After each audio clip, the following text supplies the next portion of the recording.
Ted Bundy. It's a name that is pretty much synonymous with the ultimate American nightmare, right? Today, in this explainer, we are diving right into the gut-wrenching enigma of a man who used this incredibly ordinary, almost boyish smile to mask a grim reality. He was, as we know, one of the most notoriously brutal serial killers in history.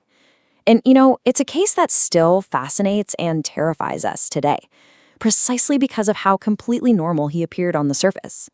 It is absolutely chilling when you stop and think about the fact that he was able to sustain a totally ordinary life. I mean, he's juggling higher education, normal romances, he's active in local politics, working ordinary day jobs, all while simultaneously committing just unthinkable crimes against countless women across the US. There were literally no visible signs of the horrors he was hiding right behind that charming personality. Okay, let's get into Section 1, the charming facade, blending into high society. So to really understand how he evaded capture for so long, we have to look at the guy himself, this highly ambitious law and psychology student. Bundy actually stated that he worked extremely hard to overcompensate for what he felt he lacked in his childhood. He deliberately squeezed himself into middle and upper-class circles to build up this impenetrable shield of credibility. We're talking about manipulating police officers, politicians, professors, church leaders, and multiple girlfriends. He earned their favor specifically so he could stay completely undetected. The juxtaposition of these two parallel lives is terrifying. To the public, he was this educated political climber, an ordinary guy having charming romances. But in private, a serial rapist and murderer engaging in severe sadomasochism and these extreme, incredibly depraved fetishes. It was the ultimate mask.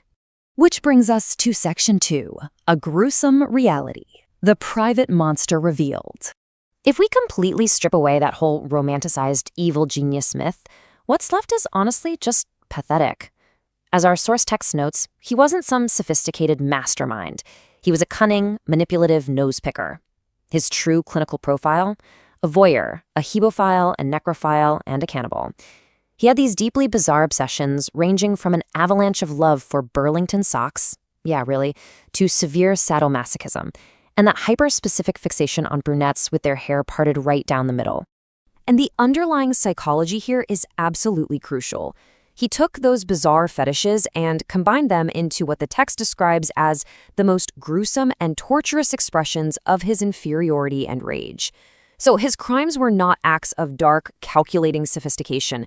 No, they were just brutal, violent manifestations of his own deep-seated inadequacy. All right, moving on to Section 3, capture, escape, and trial, the cat and mouse game.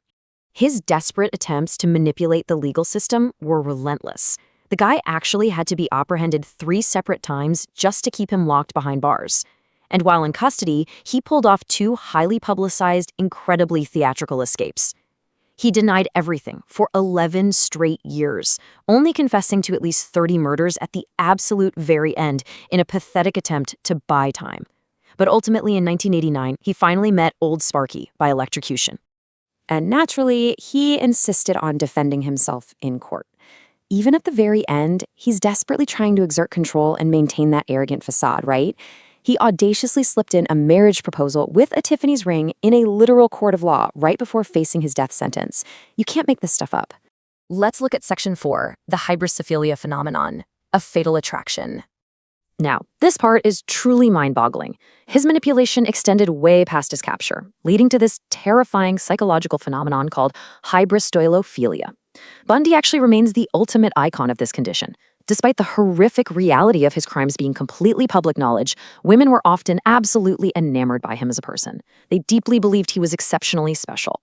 It just proves how dangerously effective that toothpaste smile mask really was on the general public.